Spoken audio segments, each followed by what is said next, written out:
Well, good morning again. You guys are looking bright and alert. It's great to have you here.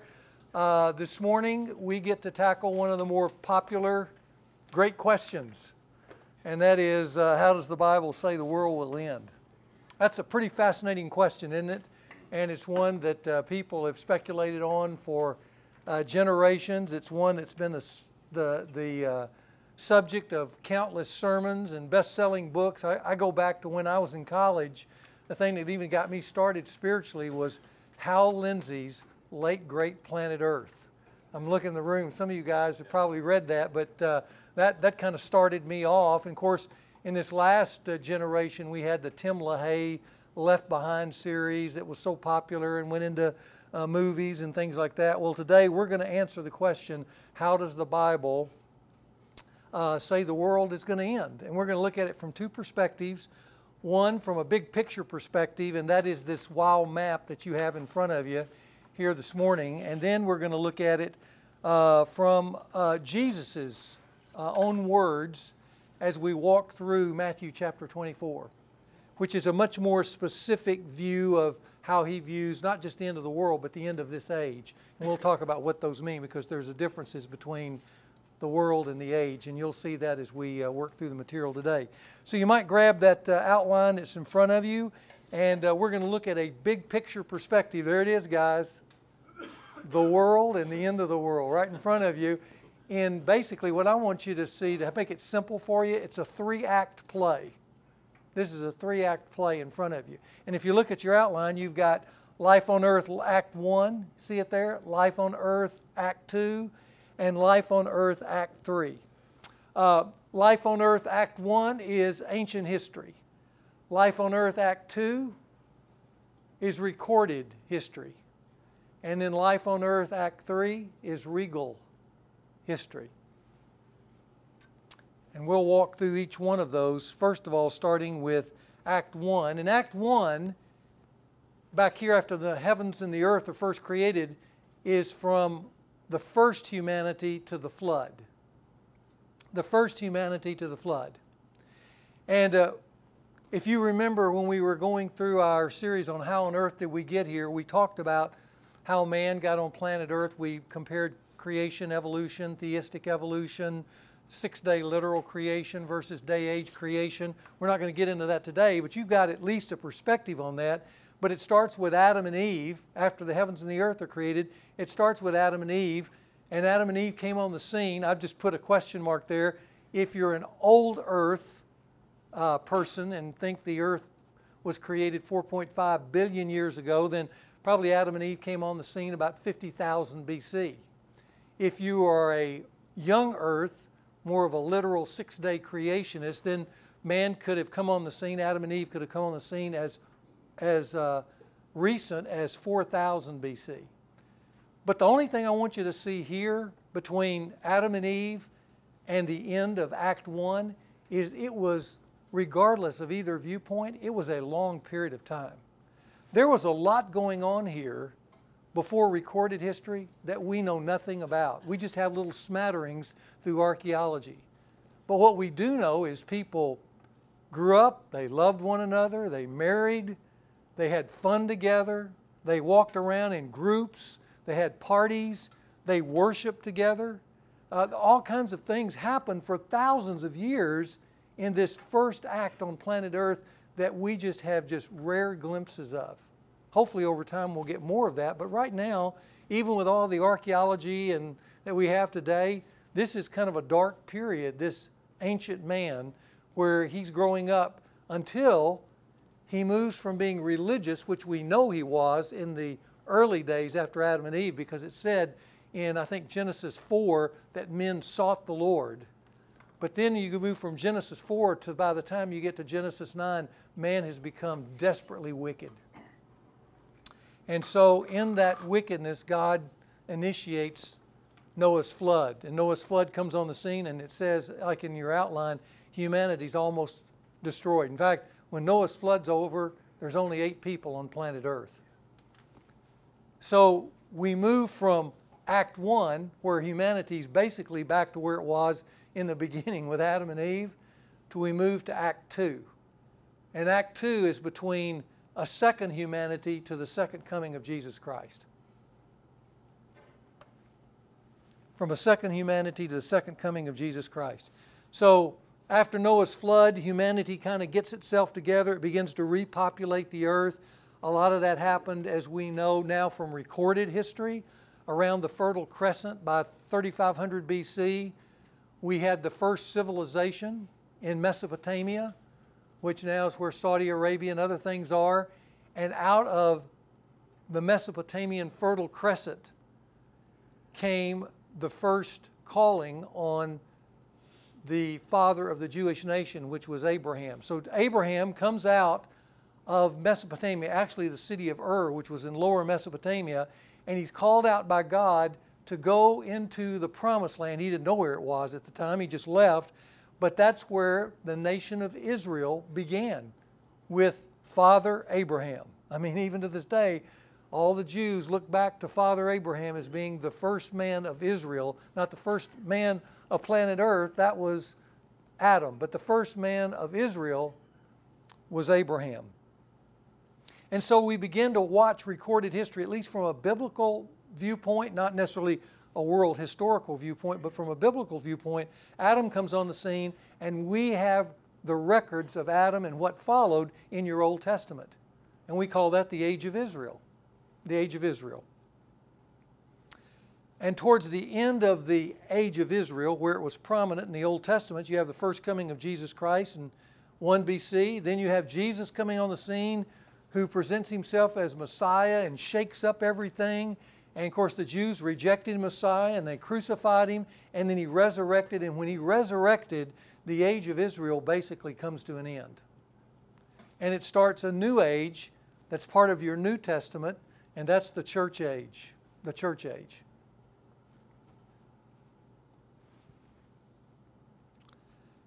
And one of kind of the accent points that the age of Israel was over, but Israel's not over. The age of Israel is over, but Israel itself is not over. I always tell guys, always keep your eye on Israel, because Israel is God's time clock for the present and the future. But the age of Israel ended when the Roman army marched into Israel in 70 AD with Titus and his legions. There was a rebellion, and Titus and the Roman army destroyed Israel, destroyed Jerusalem, plowed it up, destroyed the temple in 70 AD. And the Jews, who had had this great sacrificial system going on for generations, suddenly it comes to an end. They have no temple, they can't sacrifice, they can't do atonement for sin, and they've been left in that very awkward position for over now 2,000 years. I mean, if you talk to an Orthodox Jew and you say, how do you get atonement for sin? You know, they don't have their temple where they can go in and sacrifice.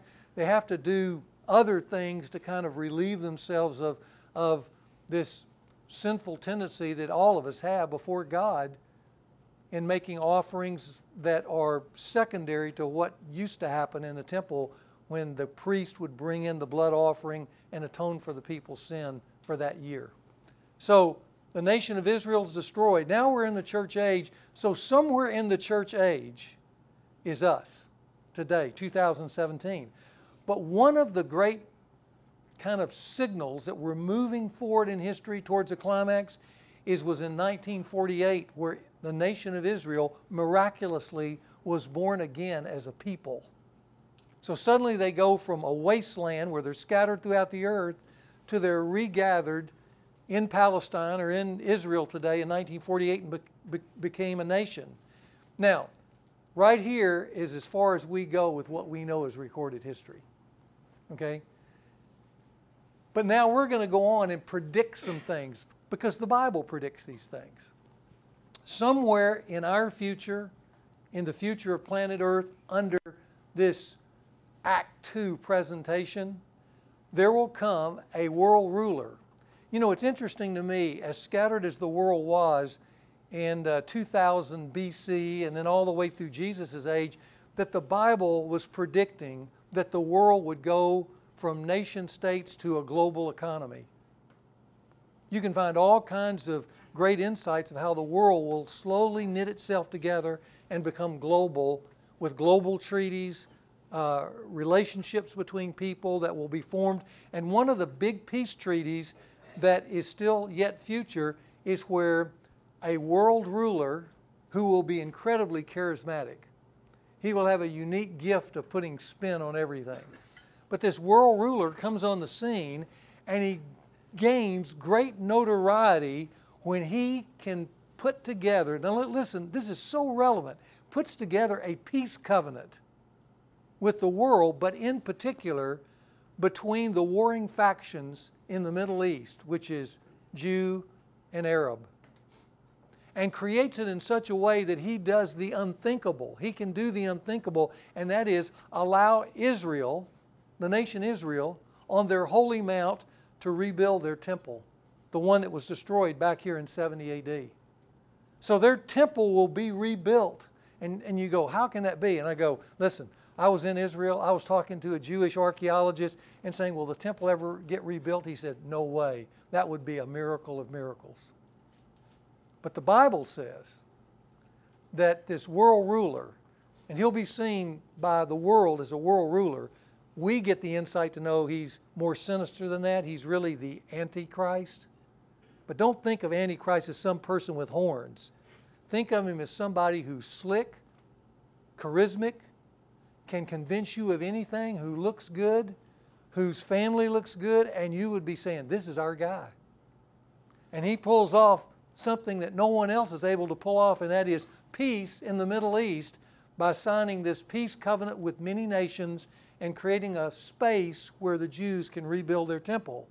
Now the Bible says that's a signal that we're about to move into the end of Act 2.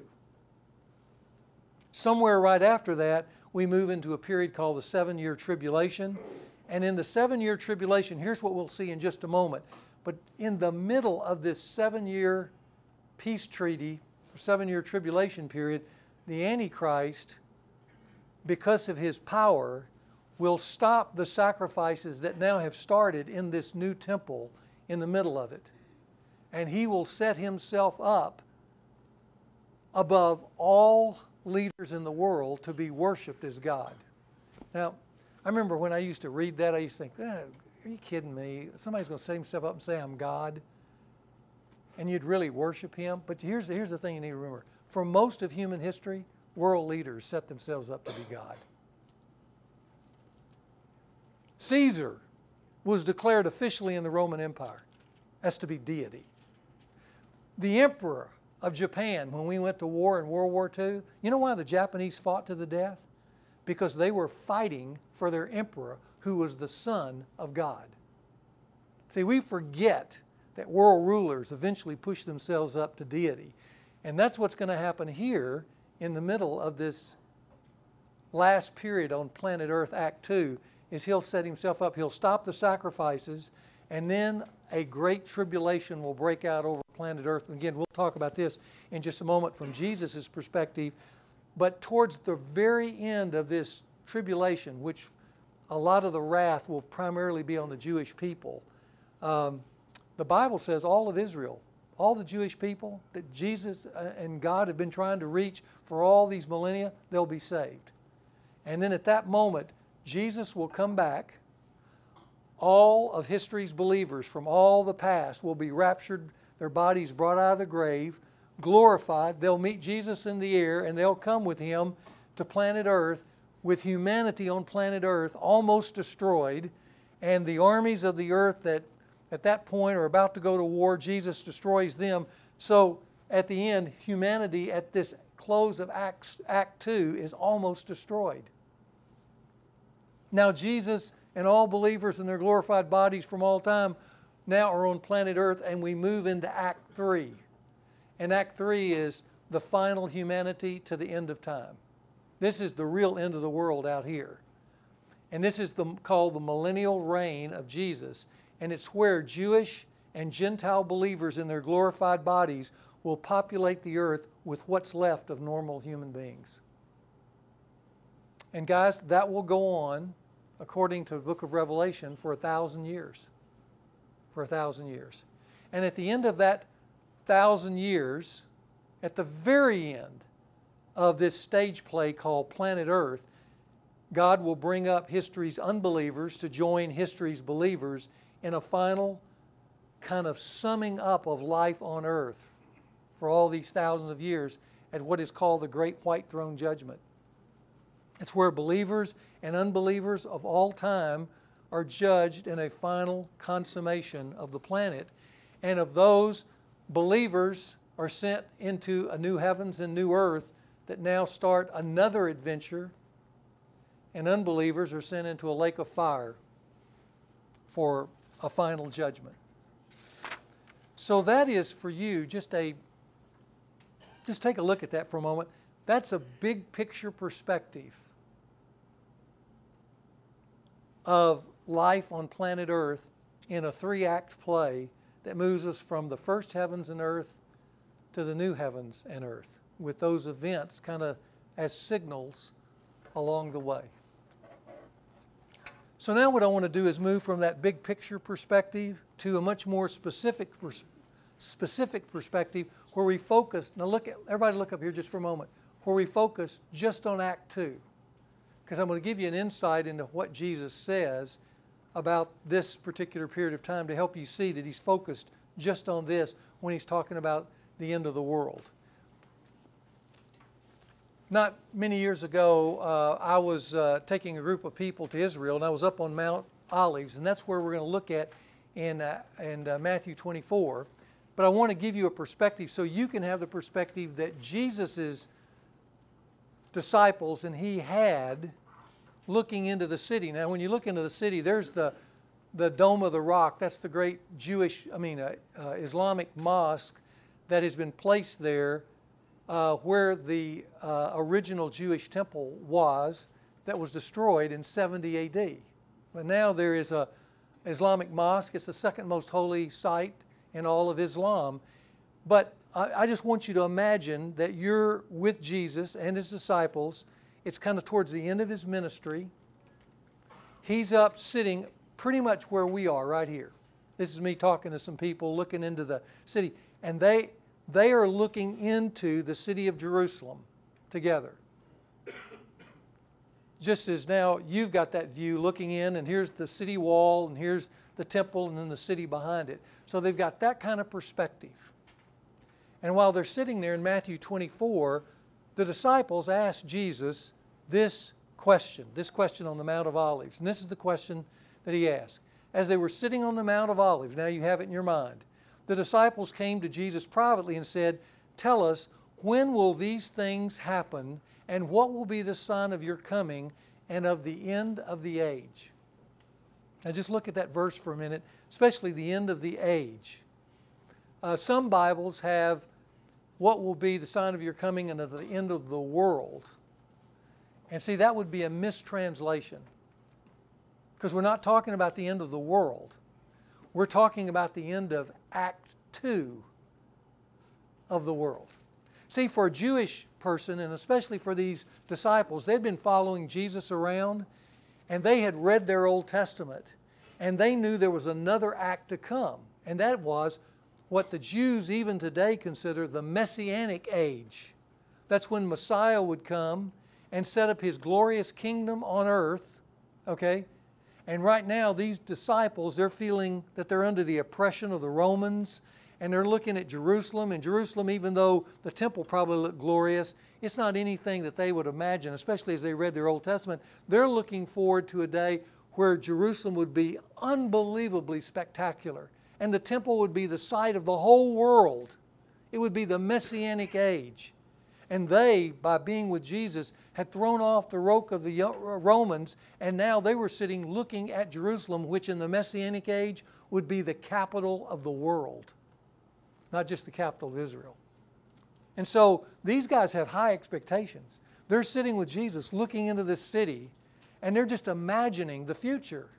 And they're saying, "Jesus, tell us, what will be the signs that inaugurate not the end of the world, but the end of this act?" Okay? So that we can move into Act 3, which is the Messianic age, and we can be part of this glorious kingdom that you'll set up on earth. By the way, that's why the Jews reject Jesus, because he didn't do that. At least when he first came. They think that couldn't have been Messiah because he didn't set up the Messianic age like we were expecting. So they're still expecting it. And these guys are saying, what are the signs of your coming that's going to set up this new age? And Jesus said, well, let me tell you about that, because it is going to come. There is going to be an Act 3 that goes beyond Act 2. So we're going to look at his answer, and he gives it basically in his answer in 5 stages. So we're just going to break down. We're just going to move through now Matthew 24 and listen to what Jesus said.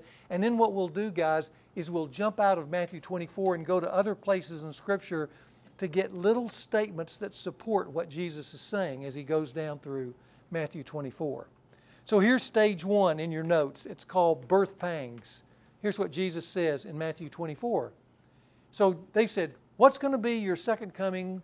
What are going to be the signs of your second coming that bring the end of Act 2 and initiate Act 3? And he says to them this, see to it that no one misleads you. For many will come in my name saying, I am the Christ, and they'll mislead you. You will be hearing of wars and rumors of wars, and see to it that you're not frightened, for those things must take place, but that is not yet the end. For nation will rise up against nation, and kingdom against kingdom, and in various places there will be famines and earthquakes, but all these things are merely the beginning of birth pangs.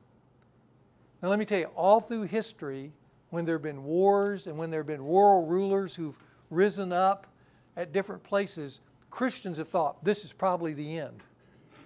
When the massive persecution broke out on the early church after Jesus through one of the next Caesars, and Christians were being hunted down, they thought of Caesar being the Antichrist, and the war that had broken out on them, they thought Jesus was probably going to come pretty soon.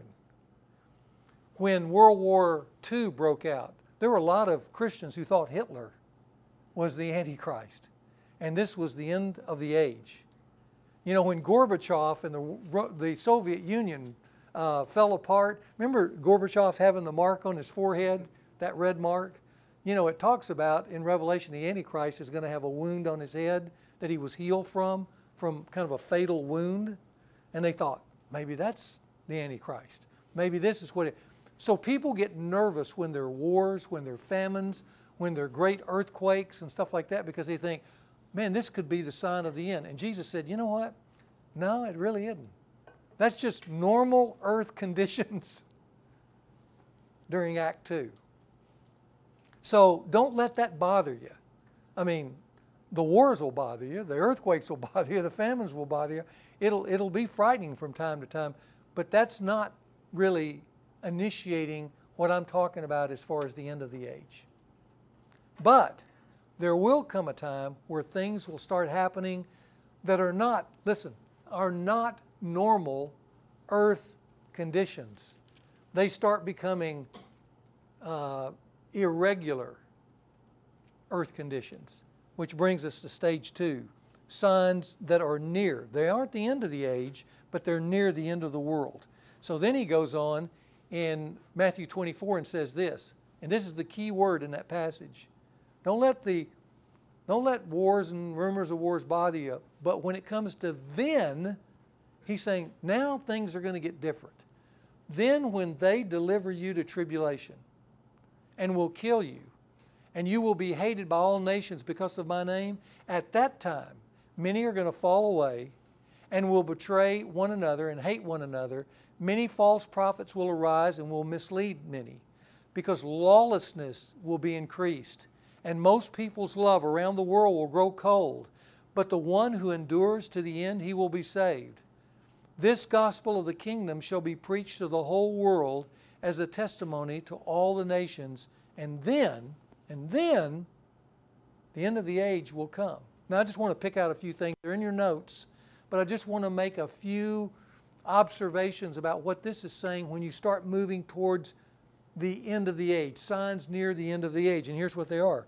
There will be growing, violent Christian persecution around the world. All of a sudden, to be a Christian is to be an outcast. Right now, we're living in an age where to be a Christian has a certain popularity to it, especially in America. But we're beginning to feel a spirit of anti-Christianity. Now that's not saying that this is the end. It's just saying, but you can feel a little flavor of that when you're on the university and you can't say anything about being a Christian, or you can't have a Christian group, or you have a tragedy like we had and people are saying, hey, we're praying for you. And then all of a sudden groups start rising up and saying, praying, and start mocking that for the first time. I've never, ever heard anything like that. Or you got groups in other parts of the world who march out Christians in cities and behead them and burn them alive. Just the other day, they found a big mass grave of people who were soaked in oil and burned alive by Islamic extremists. So you start feeling some of that. All this is saying is, towards the end of the age, Christianity becomes not the popular thing, but the non-popular thing to hold on to. Secondly, false prophets with seductive promises will lead many away. And I don't think these false prophets, don't think of them as looking clerical or religious, but think of them as looking political, with secular solutions that they think will make the world right. They will rise up, they will put spin on their particular persuasions, and a lot of people will follow them. Another sign of the end of the age is where civility breaks down. People can't get along with each other. People are polarized. It says lawlessness will increase. And what used to be just normal interactions between citizens, now you don't know who your friend is. People's love, it says, will grow cold. Life becomes hard. You're not sure what your neighbor is thinking about you or what they're reporting to someone about you. So everybody is on edge. And then lastly, the gospel, even in those conditions, Christians will stand up and will preach the gospel, and it will go to all the world. And by the way, we've almost covered the whole world with the gospel. There are groups frantically working to put scriptures in every tongue on planet Earth, and they're getting close to finishing that. So we're getting close to covering the world with the gospel. When you see those things, as those things grow more intense, Jesus says, then you will know you're getting closer to the end. It's stage 2, which then leads to stage 3, which I call the beginning of the end. Here's what Jesus says. Therefore, after all those things have taken place, therefore, and this is again a key word to say, note what I'm about to say. Therefore, when you see the abomination of desolation, which was spoken of through Daniel the prophet, standing in the holy place. And then he puts in parentheses, the writer, Matthew does, let the reader understand what I just said. Now, here's what I always laugh about. Most of you, when you read that, you go, what in the heck is he talking about? Right? Do you know what he's talking about there? See, it's hard to know, and he puts, let the reader understand.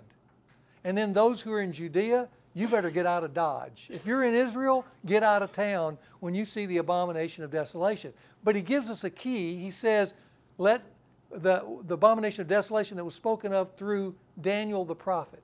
Now, just a couple of observations that will help you, then I'll explain this. First of all, the Gospel of Matthew was written to the Jews. Matthew was written to the Jews, Mark was written to the the Romans, Luke was written to the Greeks, and John was written to the whole world. So the Gospel of Matthew has a particularly Jewish orientation. So if I'm a Jew reading this, and he talks about the abomination of desolation, which was spoken of through Daniel the prophet, if I'm a Jew and I read my Bible, my Old Testament, I'd go, I know what he's talking about. I know what he's talking about, because I know Daniel. So it would take me back to the book of Daniel with understanding of what he's saying. And it would also help me understand why his next statement is to Jews. When you see this, you Jews, get out of Dodge, because it's about to get tough. Here's what it's saying. This reference to the abomination of desolation is a reference to when Antichrist appears in Israel. And he's going to arise in Israel, and he is going to create world conditions that create this apocalypse over the nation of Israel. So let's look at just a couple of things about this world ruler. First of all, we'll look at him in Daniel chapter 8. So I'm going to take you back to the book of Daniel. And this is a statement about Antichrist. Go back to the one previous. Here we go. It says, now this is Daniel looking forward to this Antichrist. And you're a Jew and you've read this. In the latter period, that means at the end of the age, when the transgressors have run their course, life has gotten hard on planet Earth. Things are kind of unraveling.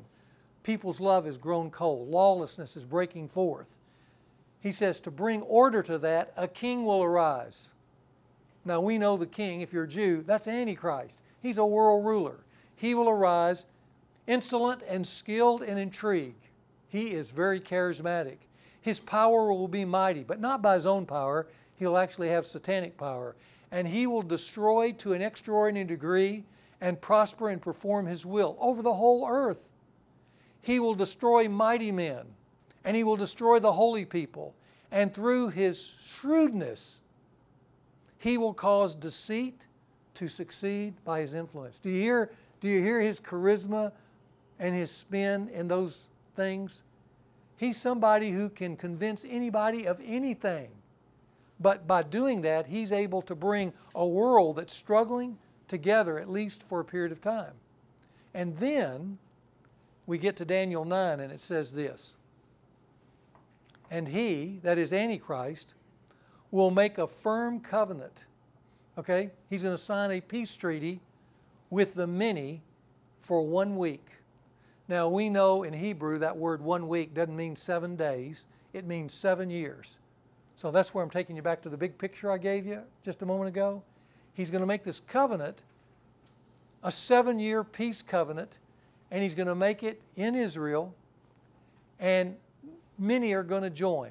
So it's kind of like, including Israel, many will participate in this, and it kind of gives relief to a troubled world for a period of time.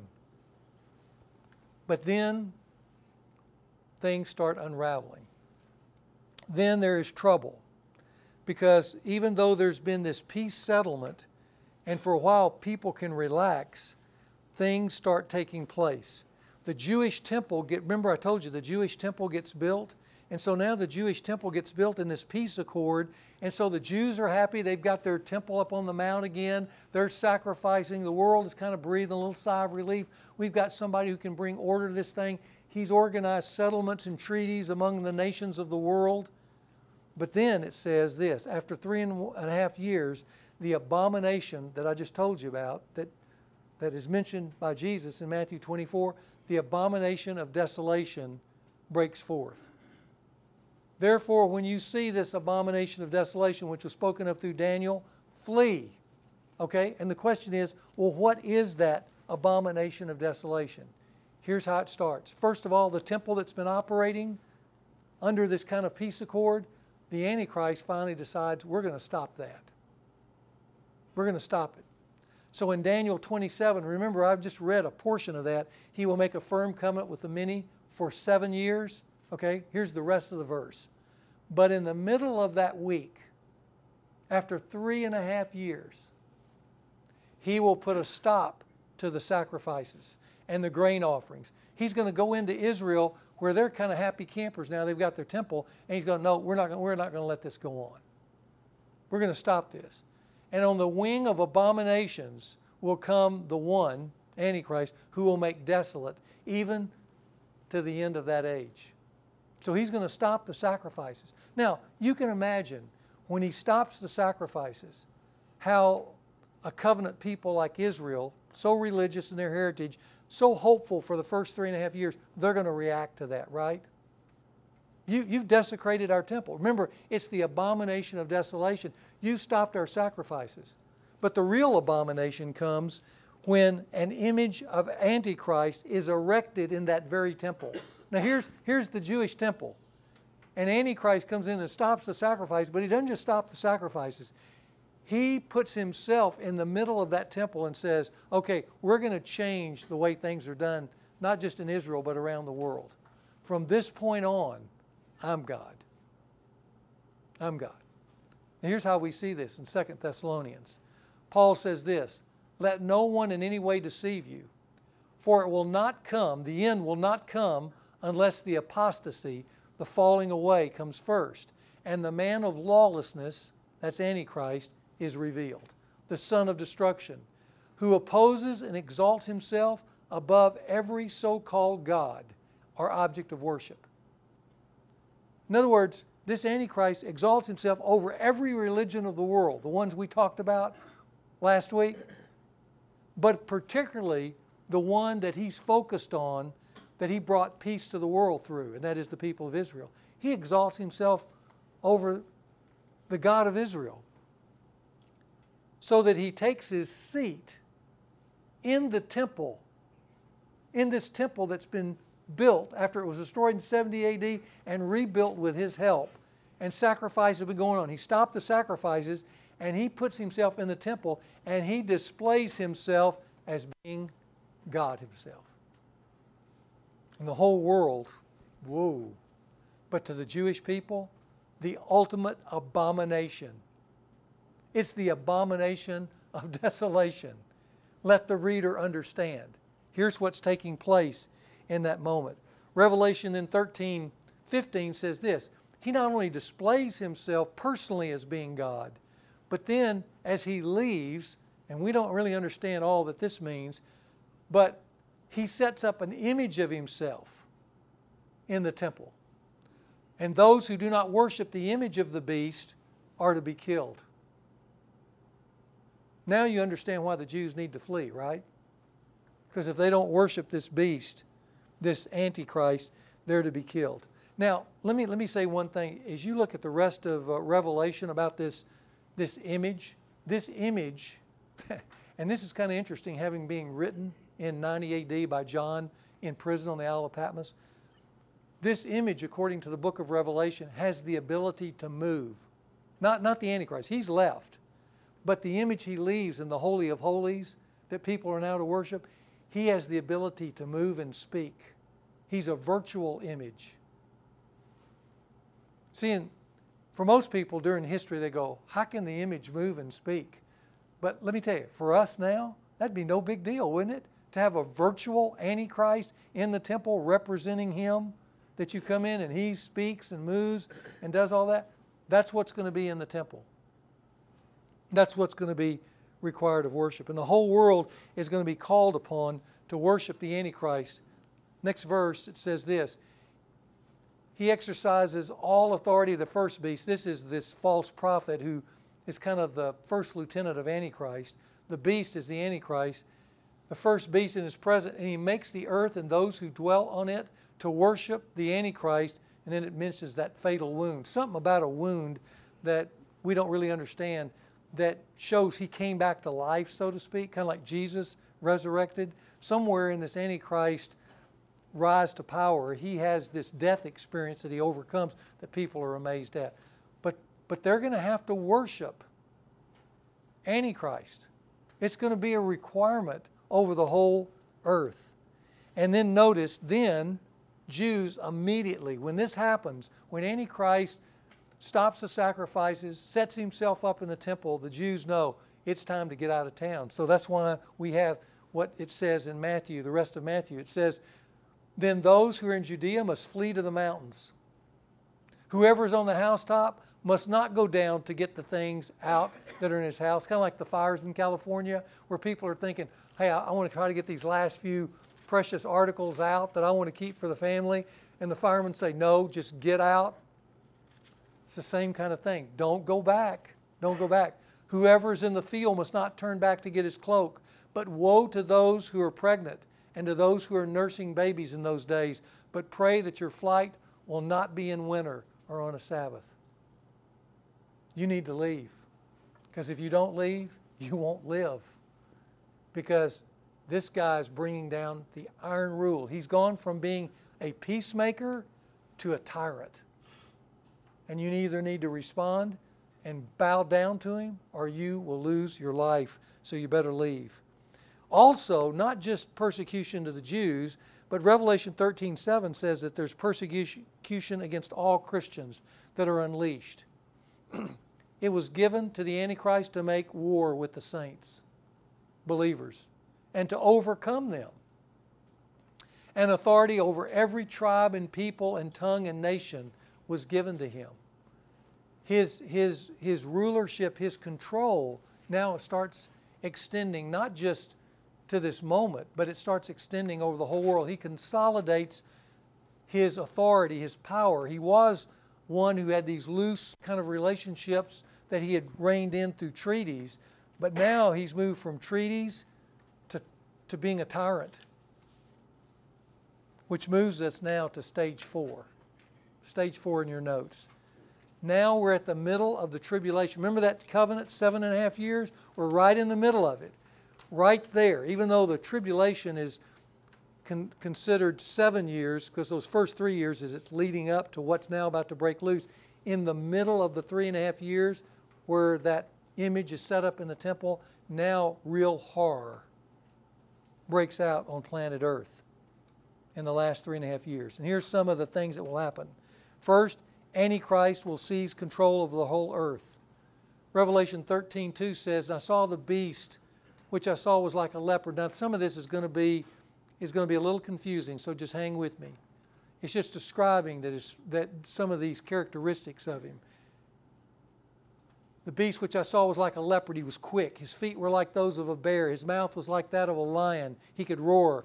And the dragon, that is a symbol and revelation of Satan, gave him his power, gave him his throne and great authority.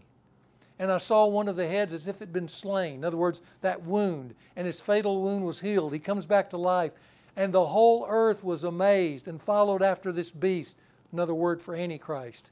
And they worshiped the dragon, that is, Satan, because he gave his authority to the beast, Antichrist. And they worshiped Antichrist, saying, who is like this guy? Who is like him? And who is able to wage war with him now? Because he's so powerful. Revelation 13, verses 16 and 17 says this, shows the extension. Now we go to economic control. And again, I'm amazed some of these things were written by John in 90 AD. And he causes all the small and the great and the rich and the poor and the free men and the slaves to be given a mark on their right hand or on their forehead. So we have, in a sense, a chip. And he provides that no one will be able to buy anything or sell anything except the one who has this mark. Either the name of the beast or the number of his name. Now, again, eons ago, people wouldn't have any clue how that could happen. But we know how it happens. I mean, you can follow your dog around because of the chip that's under his skin, right? But now we're going to be codified across the planet by numbers and by marks. And it's going to, in these last days, it's going to give us the ability to buy and sell, or without that, we don't have the ability to buy or sell. We're on our own. It's the way Antichrist can control the whole world economically as well as militarily. He seizes control of the world. Then in this last 3.5 years, people who refuse to worship Antichrist will be killed. Revelation 13:15 just says it this way. And he gave breath to the image of the beast, that is in the temple. And the image of the beast would even speak and cause many who don't worship that image of the beast to be killed. Remember I said the image moves. And it can make statements and it can issue commands. And people are killed if they don't worship the image of the beast that's now in the temple. Jerusalem, in a sense, now becomes the religious capital of the world, with Antichrist being God. Then number 3, Antichrist exalts himself over the nations of the world. And you can also add just the phrase, and all religions of the world. Both happen at the same time. Daniel 11:36 says, then the king, that is Antichrist in Daniel, will do as he pleases. He'll do whatever he pleases. And he will exalt and magnify himself above every god. The Hindus, the Buddhists, the Muslims. And he will speak monstrous things against the God of God, the God of Israel. And he will prosper until his authority is ended. And we'll talk about that in just a second. Some nations, now here's what's going to happen. Okay, now everybody look up here for just a second. because I've got to add something. We don't have the time to look at all this and research it. I just want to give you kind of the end of the story. While all this starts breaking out and he starts calling upon himself as to be deified and people to worship, he starts controlling and he gets his fingers in everybody's life across the world. These initial treaties now become hardcore iron rule. There will be peoples around the world that have been going along with Antichrist who start bucking his authority. They don't, even some nations that go, we don't want this. And so the rule of Antichrist, as you move into this 3.5 years, as you move further into it, it starts becoming shaky. Some people want to pull out. Some of the nations that now he's trying to have authority over, they begin to rebel. And they are drawn to face off with Antichrist, and they face off with him of all places. Remember, his religious side is Israel. They face off with him in Israel with some of their armies. And this is the way Daniel 11 describes it. At the end time, the king of the south, we don't know who that is, the king of the south will collide with Antichrist, and the king of the north will storm against Antichrist, and it says with chariots, with horsemen, and with many ships. And Antichrist will enter countries, overflow them, and pass through. In other words, he says, okay, you're going to stand against me, and he starts rushing back to Israel. He goes, it says, he will enter the beautiful land, and many countries will fall.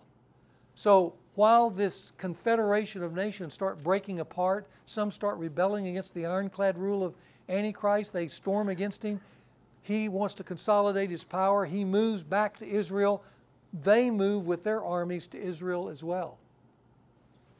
So now Israel, remember I always told you, Israel's the time clock of history. All of history now gets focused on the Middle East. And then look what it says in Revelation 13. Because Antichrist goes to meet these unfriendly nations, goes to kind of protect his power. And then it says, and I saw coming out of the mouth of the dragon and out of the mouth of the beast, dragon being Satan, the beast being Antichrist, and out of the mouth of the false prophet, his henchman, 3 unclean spirits like frogs, for they are spirits of demons performing signs which go out to the kings of the whole earth. And it's kind of a call to gather them together for the war of the great day of God the Almighty. And they gather, everybody gathers together at the place which in Hebrew is called Armageddon. So now the whole world, there's this big crisis that's taking place around the stopping of the sacrifices, the ironclad rule, the economic oppression, some countries breaking apart. Everybody kind of converges to this spot called Armageddon. With Antichrist, he's got some friendly nations supporting him. With the world, there's some breakaway nations that are opposing him, and they all gather at this place called Armageddon. And here's what we know. Now we go back to Jesus as he's talking in Matthew 24. He says, listen, these guys are about to go to war with each other. And apart from me coming back, the whole world would end. Humanity would be extinguished. Here's the way Jesus says it in Matthew 24. For then, at this point, there will be a great tribulation such as not occurred since the beginning of the world until now, nor ever will. This is the moment of Act chapter 2 of earth. Unless those days had been cut short, no life would have been saved. But for the sake of the elect, the believers, those days will be cut short. And that brings us, by the way, guys, to stage 5. Okay? Now we're at the stage where these nations are opposing one another in Israel, at Armageddon. War's about to break out. Calamity over the whole earth, which has already been going through travails with persecution, especially religious persecution, economic oppression, those kind of things. And then we come to stage 5, which in your notes is the second coming. Because at this moment, Jesus re-enters history from the sky in power. Okay? It says, but immediately after the tribulation of those days, the sun will be darkened. There will be these cosmic fireworks. The moon will not give its light. The stars will fall from the sky. Who knows what all that means? But there's going to be celestial fireworks. And the powers of heaven will be shaken, and then the sign of the Son of Man will appear in the sky. And then all the tribes of the earth will mourn. They'll look up, And for many, they'll realize we misunderstood everything. And for those who've been siding with Antichrist, that's why they're going to mourn. They start realizing, we've missed it. We missed it. And they will see the Son of Man coming on the clouds of the sky with power and with great glory. All of a sudden, it's going to be this huge wow.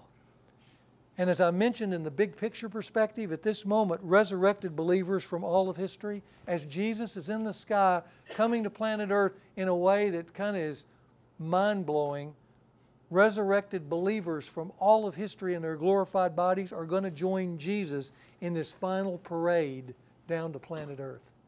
Here's the way that's presented in 1 Thessalonians 4, 16 and 17. For the Lord himself will descend from heaven with a shout, and the voice of the archangel, and with the trumpet of God, and the dead in Christ will rise first. Then we who are alive, the human beings who are still on earth and remain, will be caught up as well, and our bodies glorified with them in the clouds to meet the Lord in the air. And from that point on, we'll always be with the Lord. But we join the Lord, and we make this triumphal procession down to planet Earth. Here's the way it says it in Matthew 24, back to Jesus, speaking on the Mount of Olives. He'll send forth his angels and a great trumpet, and they will gather together his elect from the four winds, from the angels, from one end of the sky to the other. Everybody's going to join together in this final parade to planet Earth. Then it says the armies of Armageddon are destroyed at Jesus' coming. All those armies that are about to go at each other, they look up, and Jesus and this parade of saints are going to first destroy these armies, these godless armies that have tried to control the world. And I saw heaven open, and behold, a white horse, and he who sat on it is called Faithful and True. That's Jesus. And in righteousness he judges and wages war. His eyes are a flame of fire, and on his head are many diadems. And he has a name written on him which no one knows except himself. He is clothed with a robe dipped in blood, and his name is called the Word of God. And the armies which are in heaven, that's us, clothed in fine linen, white and clean, were following him. We're part of that parade on white horses. And from his mouth comes a sharp sword, so that with it he may strike down the nations. Then it ends this way. And I saw the beast, that is the Antichrist, and the kings of the earth and their armies. They're all at Armageddon, assembled to make war first with each other, and now against him who sat on the horse and against his army. And the beast was seized, Antichrist was seized, and with him the false prophet who performed the signs in his presence, by which he deceived those who had received the mark of the beast, and those who worshipped his image, the one in the temple. These two were thrown into the lake of fire which burns with brimstone. And the rest, all the armies, were killed with the sword which came from his mouth, who sat on the horse. So the armies are destroyed. A lot of planet Earth is destroyed. It's kind of a wasteland at this point. And you go, wow. Remember we said at Jesus' second coming, there's just a little of humanity left.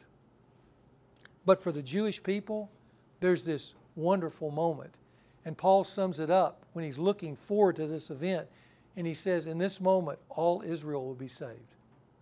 All the Jewish people finally get it. This is our Messiah. And they embrace him. The deliverer will come from Zion, and he will remove ungodliness from Jacob. There will suddenly be kind of a big revival with the people who fled Jerusalem and Israel with Antichrist setting up his image. And those events will lead them to finally come to their senses, and they will embrace Jesus and embrace him, especially when he's coming from heaven. And all Israel will be saved. And then the last thing I'll mention, and then we'll wrap it up, is just this. At the time of the second coming, it's going to be a surprise to everyone. But here's what I want you to know, even as I read this. It says, but of the day and the hour no one knows. But here's what I want you to know. It doesn't mean we're not going to know the season and the times. If you and I are in these moments, we're going to know, trust me, we're going to know we're in the end times. We're going to know that somewhere in the near future, Jesus is probably going to come back. Maybe because of the hell that's breaking loose on planet Earth, we get so lost in the events that we quit thinking about His second coming because we're just trying to survive. But what I want you to know is we will know that we're in the season of the end. These things are given to us, are given to Christians, so they will know, not guess at, is this the end time? They'll know when you see the image of the beast, the Antichrist, in the temple. You'll know. We're not far away. Now, you're not going to know one thing. You're not going to know the day or the hour, but you'll know you're in the season. The only person that's going to know, not even Jesus knows when He's coming back. It just says the Father alone. But then He will return, and when He returns to close out. Now, this is important as I think. He comes to close out Act 2 on planet Earth. There's another whole act to follow of 1,000 years. But He's coming to close out Act 2. So this is what the Bible says about how our world, not the world, our world will end. Act 2. Act 2 will end with the second coming of Jesus Christ.